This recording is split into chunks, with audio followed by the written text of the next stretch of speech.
মানুষজন আসে, অর্থাৎ পর্যটকরা ঘোরার জন্য আসে। কিন্তু এই কানাডা শহরে লুকিয়ে আছে কত না জানা গল্প। সিমেট্রির পাশে বিশাল একটা গাছের তলায় ছায়াতে বসে একটি মেয়ে এক মনে ডায়েরি লিখে চলেছে। ডায়েরিতে কি লিখছে সেটা কেউ জানে না। ডায়েরিটা বহুদিন আগে, অনেক পুরনো, দেখেই বোঝা যাচ্ছে। তবে মেয়েটার বেশ পোশাক দেখে বোঝা যাচ্ছে মেয়েটা এখনকার জেনারেশনে। তাহলে এই পুরনো ডায়েরিটা কবে থেকে লিখছে সে, কি বা লিখছে? মেয়েটির নাম হলো তে। খুব মিষ্টি দেখতে, চোখগুলো টানা টানা, খোলা চুল, একদম কুচকুচে কালো, ঠোঁটটা রক্তের মতো লাল।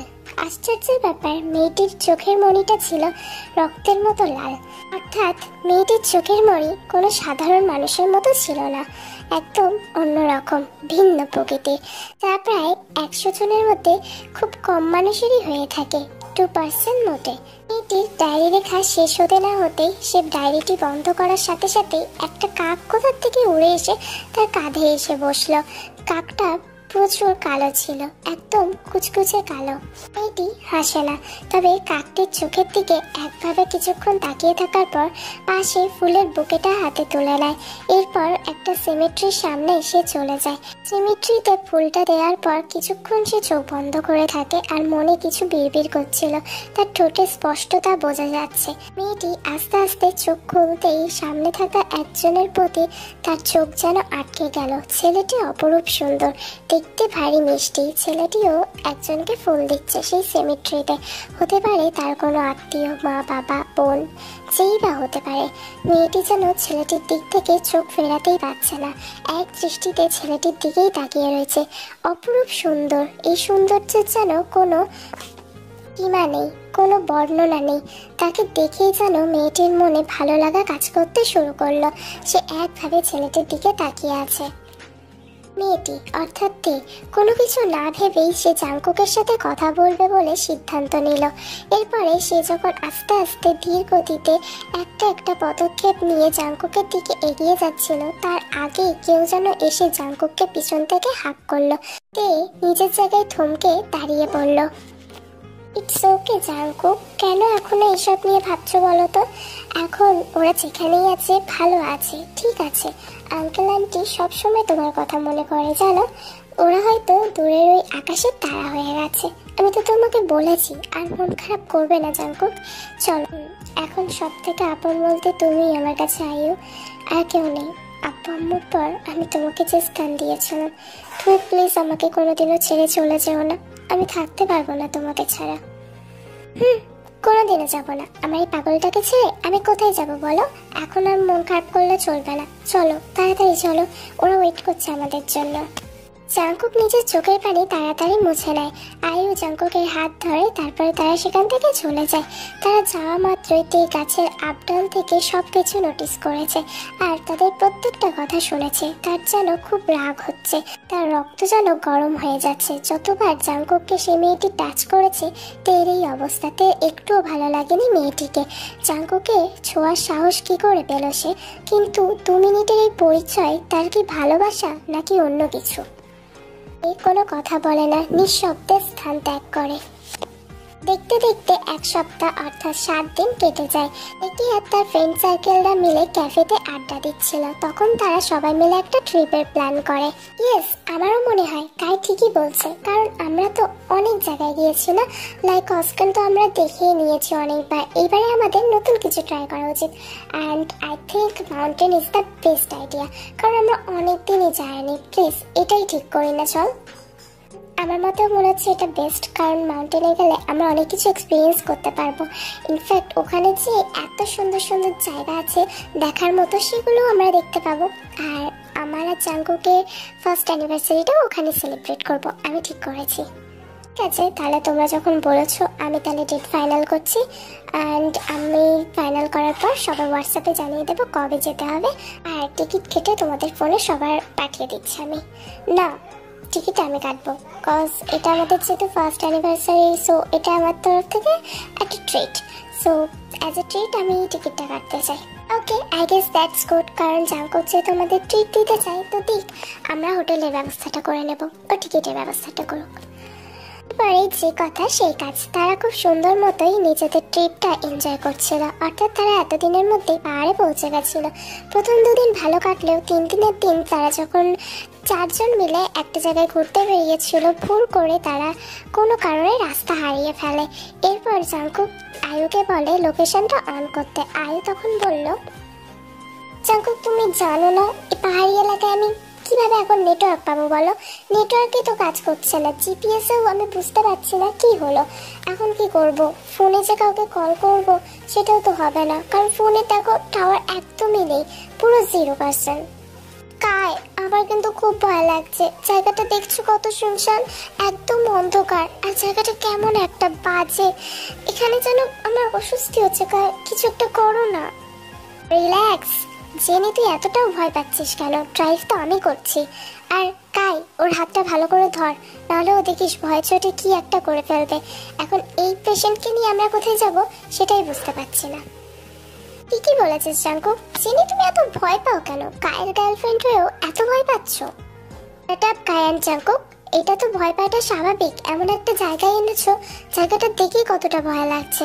জেনি তুমি টেনশন করো না, চলো না দেখো না কি করা যায়। আর একটা বিপদ শুরু হতে চললো, গাড়ির পেট্রোল একদমই শেষ। এবারে কি হবে? হোয়াট? এখন আমরা কি পায়ে হেঁটে হেঁটে বাড়ি যাবো? আমার তো জায়গাটা দেখেই ভয় লাগছে, বুঝতে পারছি না কি করবো এখানে। ভয় পাওয়ার কিছু হয়নি, রিল্যাক্স হও। আর বাড়ি যাওয়ার কথা এখন আপাতত ভুলেই যাও। এই অন্ধকারে ফোনে চার্জ থাকলে লাইট নিয়েও বাড়ি পৌঁছাতে পারবো না। আমাদের কাছে বড় টর্চও নেই যে সেগুলো ধরে ধরে যাব। এই ফোনের লাইটে কি হবে? রাস্তা খুঁজে পাওয়া খুবই দুশ্চিন্তার ব্যাপার। আমি দেখছি কি করা যায়। সবাই গাড়ি থেকে নামো, গাড়িতে থাকাটা সেফ হবে না। পরে কাই শক্ত করে জেনিকে ধরে নেয় আর জাংকুক আয়ুকে। তারপর তারা হাঁটতে থাকে রাস্তা দিয়ে, নির্জন রাস্তা, শুধু শুকনো পাতারই আওয়াজ হচ্ছে। যত কবার তারা পা ফেলছে সেই আওয়াজ, আর পাশ থেকে কিছু পোকার চিকচিক আওয়াজ শব্দ শোনা যাচ্ছে। জাংকুক দেখ কারোর বাড়ি, বাড়িটা সেই তো মনে হচ্ছে অনেক পুরনো যুগের, দেখ একদম হাভেলি টাইপের। কি হলো, যাবি নাকি? এখন তো যাওয়া ছাড়া কোনো উপায়ও নেই, কারণ এই জঙ্গলের মধ্যে থাকাটাও আমাদের সেফ হবে না, না গাড়ির মধ্যে থাকাটা।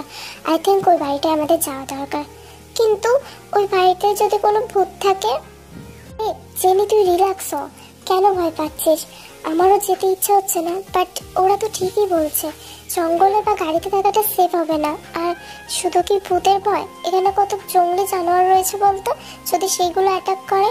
আর আমাদের মধ্যেও ওখানে যাওয়া দরকার, কি একবার তো জানা দরকার। কি হবে না হবে সেটা পরে দেখা যাবে, চলো চলো। এরা কিছু ঠিকভাবে না ভেবেই তারপর ওইদিকে যাওয়া শুরু করলো। দরজা গিয়ে নক করলো জাংকুক।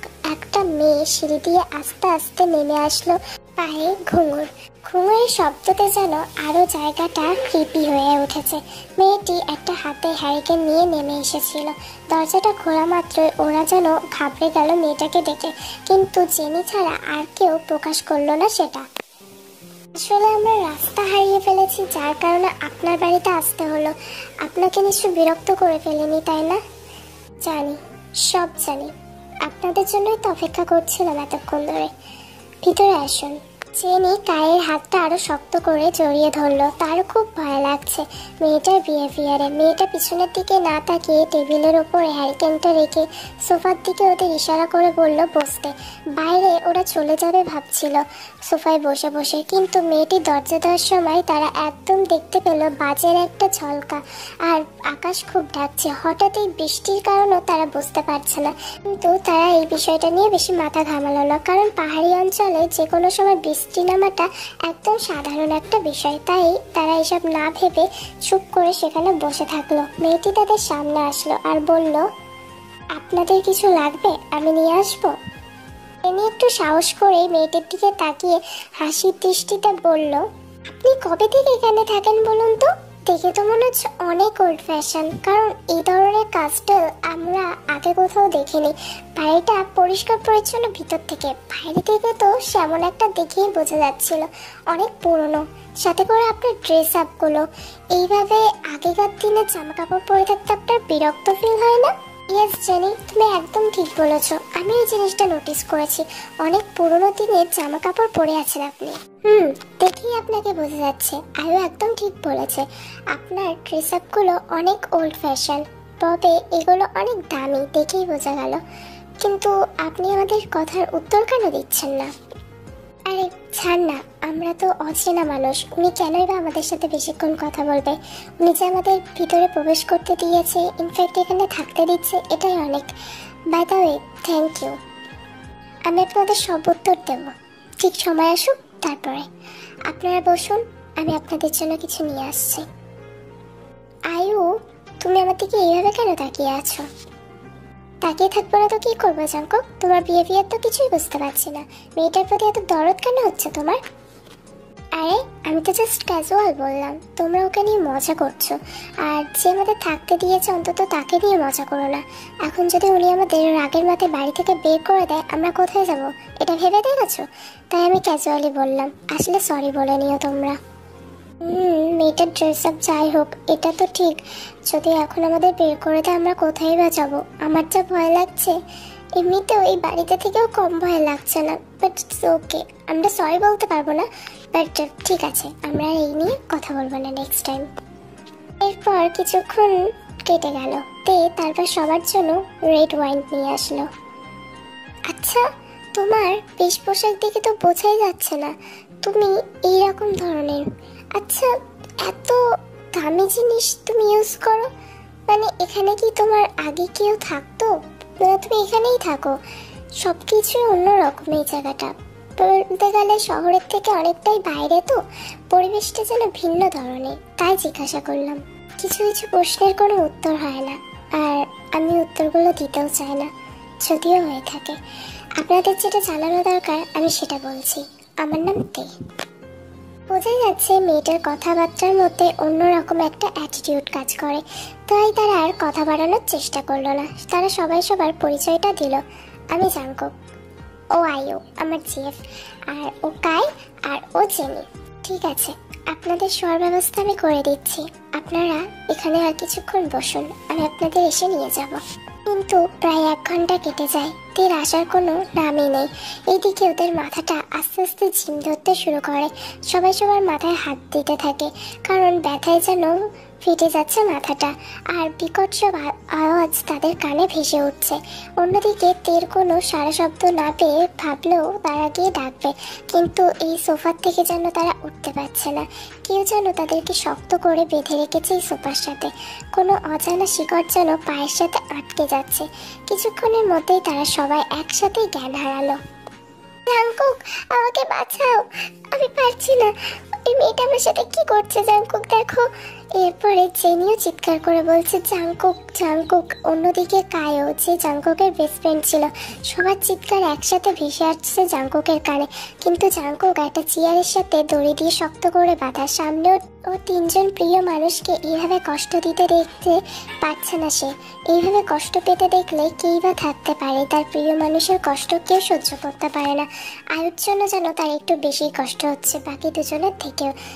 কায়ের চিৎকারগুলোও যেন জাঙ্কুকের কানে সহ্য হচ্ছে না, সাথে জেনির খুব কষ্ট হচ্ছে তার। সে কান্না করছে আর ছেড়ে দিতে বলছে, কিন্তু মেয়েটার মুখ সে দেখতে পেল না, কারণ কালো কাপড় দিয়ে মেয়েটার মুখ ঢাকা। 3 জনকেই সমানভাবে শারীরিক যন্ত্রণা দেওয়া হচ্ছে, আর মেয়েটি খুব উপভোগ করছে সেই যন্ত্রণা। তাদের চিৎকার, তাদের আর্তনাদ যেন মেয়েটিকে আরো আকর্ষিত করছে সেই কাজটি করার জন্য। জাঙ্কুক আর সহ্য করতে না পেরে নিজের 2 চোখ বন্ধ করে নিল। হঠাৎ জাঙ্কুকের চোখ খুলতেই সে দেখলো পাশে কেউ নেই, অর্থাৎ জাঙ্কুকের জ্ঞান ফিরে এসেছে। সেই সোফায় জাঙ্কুক অজ্ঞান অবস্থায় পড়েছিল, তবে এটা একটা দুঃস্বপ্ন, তাই জাঙ্কুক হাত ছেড়ে ভাজল। কিন্তু জাঙ্কুকের সারা শরীর ঘেমে গেছে, সাথে হৃৎপিণ্ডর স্পন্দন যেন আরো বেড়ে গিয়েছে, রক্ত চলাচল দ্রুত হচ্ছে। জাঙ্কুক চারিদিকে তাকিয়ে দেখলো পাশে আয়ু আর কাই বা জেনি কেউ নেই। সে তাড়াতাড়ি সোফার থেকে উঠে পড়লো, নিজেকে সামলে নিয়ে জোরে জোরে চিৎকার করতে থাকলো তাদের নাম ধরে। তাদেরকে খুঁজে পেল না। সে আস্তে আস্তে সিঁড়ি দিয়ে ওপরে উঠে গেল। তেকে যখন উপরে উঠতে দেখেছিল, তে যেই ঘরটায় গিয়েছিল, সেও সেই অনুমানে তের মতো করে সেই ঘরটাতে প্রবেশ করলো, আর দেখলো পিছন ফিরে তে দাঁড়িয়ে আছে। জাঙ্কুক কিছু বলতেই যাবে, তখনই তে বলতে শুরু করলো জাঙ্কুককে অবাক করে দিয়ে, আমি জানি তুমি এখন তোমার প্রাণপ্রিয় 3 প্রিয় মানুষকে খুঁজছো, তাই না? আয়ু, কাই, চেনি, ওদের 3 জনের সাথে আমি এখনো কিচ্ছু করিনি, শুধু ওদেরকে আটকে রেখেছি। তোমাকে কেন মুক্তি দিয়েছি, এবার তোমার কাছে এই প্রশ্নটা আসবে। তাহলে শোনো, আমি তোমাকে প্রথম যেদিন দেখেছি সেই দিনই ভালোবেসে ফেলেছি। অর্থাৎ তুমি যেদিন তোমার আব্বু আম্মুর কাছে গিয়েছিলে আর সেমিট্রির কাছে ফুল দিতে, সেই দিনই আমি তোমাকে প্রথম দেখেছি। আর যদি বলো তোমরা এখানে এসে কিভাবে ফাঁসলে, সব কিছুই আমার প্ল্যানের একটা অংশ ছিল। আমি সব কিছু খারাপ করেছি। এখন তোমার সিদ্ধান্ত, তুমি বলবে, আমি শুনবো। শুধু আমাকে প্রত্যাখ্যান করো না, এর ফল ভালো হবে না। এটা মাথায় রেখে তুমি সিদ্ধান্ত নেবে। বলো, তুমি কি আমাকে ভালোবাসো জাংকুক? এই কথাটা শেষ করেই তে পিছন ফিরল, দেখলো জাংকুক এক দৃষ্টিতে তের দিকে তাকিয়ে আছে। কিন্তু তুমি কে, এখানেই বা কি করছো? আর তাছাড়া আমি তোমার সম্পর্কে কিছুই জানি না।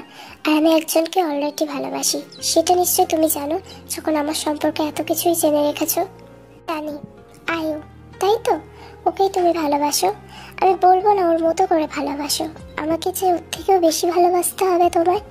আর আমি এখানে কি করছি সেটা তুমি জানতে চাও তো? এটা আসলে আমার আব্বু আম্মু তৈরি করা হাভেলি। এখান থেকে আমি কোনোদিনও যেতে চাইনি। আমার আম্মুকে ওরা শারীরিক যন্ত্রণা দিয়ে মেরেছে, সাথে আমার আব্বুকেও একটা বিজনেস ডিলের ভুলবশত আমার আব্বু তাদের পর্দা ফাঁস করে দেওয়ার কারণে আমার পরিবারকে আমাকে সেই রাত্রে হারাতে হয়েছিল। সেদিন খুব ভালো ছিল আমার জন্য, জানো? আমার বার্থডে ছিল, আব্বু কেক নিয়ে আসছিল, কিন্তু কেকের উপরে সেই রক্তর দাগ আজ পর্যন্ত আমি ভুলতে পারিনি। আজও আমার বার্থডে ছিল, আর আমি তাই ভেবেছিলাম তোমাকে আজকের দিনেই আমি আমার ভালোবাসার কথা বলবো। এই সুযোগেই আমি ছিলাম। এখন তুমি বলো, তুমি কি আমাকে চাও জাংকুক?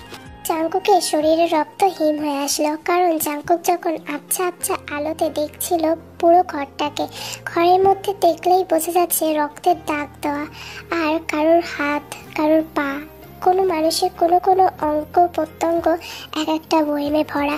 জাংকুক ওখান থেকে পালিয়ে যাওয়ার কথাই ভাবলো, কারণ এখানে থাকলে সে নিজেও বেঁচে ফিরতে পারবে না, সাথে 3 জনকেও সে নিয়ে যেতে পারবে না। তাই তার আগে পালানোটাই শ্রেয় হবে, তারপরেই নয় তাদের বাঁচানোর চাই কিভাবে সেই চিন্তাটা করবে। সে সেই রুম থেকে বেরোতে গেল খুব জোরে দৌড়ে, আর সফলতার সাথে জাংকুক সেই বাড়ির থেকেও বেরিয়ে পড়ল। হাভেলি থেকে বেরোনোর পরে সে দেখলো পুরো পাহাড়ি এলাকাটা যেন জঙ্গলে পরিণত হয়েছে। কোনো জায়গায় সে বুঝতে পারছে না কোন দিকে যাবে, রাস্তা আঁকা বাঁকা। একদম উপরে যখন তারা উঠেছিল সেরকম তো মনে হয়নি, তাহলে কি এটা অন্য দরজা দিয়ে বেরিয়ে গেছে সে? তারপরে সে ওই জঙ্গলের মধ্যে দিয়েই দৌড়াচ্ছিল, আর বারবার সে পিছনে ফিরছিল। হঠাৎ জাংকুকের দম লেগে যাওয়ার কারণে সে একটা গাছতলায় এসে রেস্ট নিতে থাকে, আর খুব জোরে জোরে নিঃশ্বাস ফেলতে থাকে। তখনই জাংকুকের কানে ভেসে উঠল সেই ঘুঙুরের শব্দ, যেটা সে সেই বাড়িতে শুনেছিল। তার মাথা ঝিম ধরে গেল। সে চোখ খোলা মাত্রই দেখলো একজোড়া পা সেই তার সামনে দাঁড়িয়ে, অর্থাৎ তে জেকের সামনে চলে আসে। এরপর তে জাংকুককে উদ্দেশ্য করে বলল, তোমাকে আমি কোথাও যেতে দেব না, তুমি আমার সাথে থাকবে। আমরা দুজন আর কেউ না, শুধু তুমি আর আমি। যাবে না তুমি আমার সাথে জাংকুক? আসসালামু আলাইকুম to everyone, my every army. তোমাদের বোনের মতো দেখি, আপুর মতো দেখি, সব কিছুর মতোই দেখি। তো আমি তোমাদেরকে একটা জিনিস ক্লিয়ার করে দিতে চাই। ভাবির ছোট বোন যখন ক্রাশ বেআইন সাহেব, এই সিরিজটা মাত্র 3টে এপিসোডের ছিল। ফাইনাল এপিসোড মানে ফাইনাল পার্টটা আমি দিয়ে দিয়েছি। এরপরেও আমার কাছে অনেক কেউ চাইছে যে পরের পর্ব দিতে, তো তোমাদের মনে কষ্ট দিতে একদমই চাই নাই, তাই তোমাদেরকে জানাই দিচ্ছি ওইটা 3টা পর্ব। এর বেশি আমি বানাইতে পারবো কি পারবো না সেটা আলাদা ব্যাপার, বাট তোমরা যদি অতিরিক্ত রিকোয়েস্ট করো পরে বোনাস পার্ট দিতেই পারি। এখন অনেক সুন্দর সুন্দর গল্প আমি তোমাদের উপহার দেব। তোমাদের পরবর্তী ভিডিওগুলো অনেক ভালো লাগবে আশা করব, মানে আশা করছি আমি। আর যদি না ভালো লাগে কি করে, ভালো লাগিয়ে নিতে হবে আপুর জন্য। যদি আমাকে একটুও হলেও ভালোবাসে থাকো, ভালো লাগিয়ে নেবে। আর আমি দেখি তোমাদের নিরাশ করবই না, এটা আমি ভেবেই রাখছি। তো পরবর্তী ভিডিওগুলো তোমাদের ভালো লাগতেও পারে। জীবন তো একটা জায়গায় থেমে থাকে না, মানে আমরা তো এক এক সময় এক একটা টেস্ট নিতেই হবে। কোনো সময় ভালো খারাপ মিশিয়ে একটা জীবন। তো এতদিন তো অনেক ভালো সুন্দর সুন্দর স্টোরি দিয়েছি, আজ একটু টক্সিক স্টোরি শোনো, কেমন লাগলো?